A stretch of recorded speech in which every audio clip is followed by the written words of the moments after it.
the best. So every possible means was taken to drink the water down into the system and also to open the drains, various locations, and blow the water off into storm drains. It just so happens the man who directed that work that day, his son works for me. And his son has the same job that his father had 50 years ago. So the department blew off as much water as it could. A wet spot was found on the face of the dam, looking down towards Cloverdale. And the managers and engineers decided this reservoir is going to fail. The police department had already known about the problem, the fire department. The department officials told the fire department, you need to evacuate people. This dam is probably going to fail. We don't have much time, maybe an hour to two.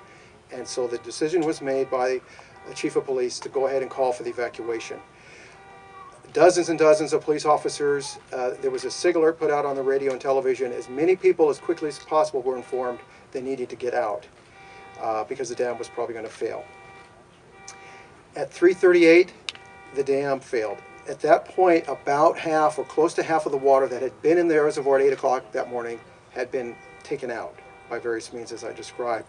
So about 130 to 180 million gallons was left still to go down and cause the destruction that it did.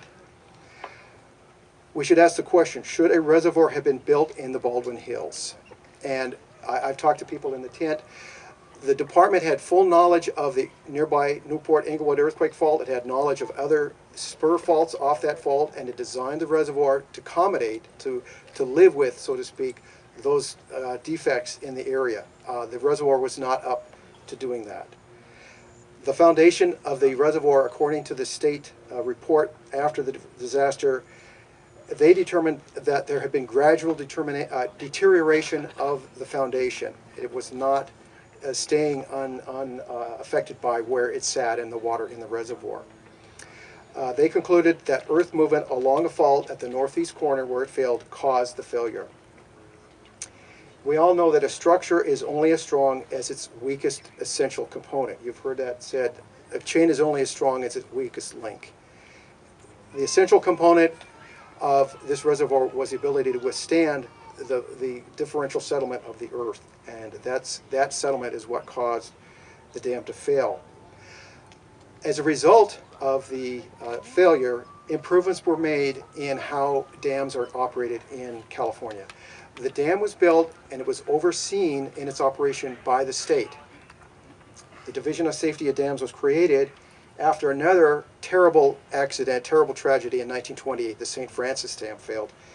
That failure killed almost 500 people in 1928. So the state realized more needed to be done in terms of surveillance of reservoirs, how they're built, how they're operated, how they're maintained. So we do have a higher level of safety in California as a result of the failure of this dam. And I would like to read one short paragraph to you from the investigation report that the state conducted. Sitting on the flank of the sensitive Newport Inglewood fault system with its associated tectonic restlessness at the rim of a rapidly depressing subsidence basin on a foundation adversely influenced by water, this reservoir was called upon to do more than it was able to do. So sadly, the department felt confident in building a reservoir here. Unfortunately, that confidence was not fully well-founded, and the reservoir failed, and we're celebrating, not celebrating, but we're marking the anniversary today of this failure.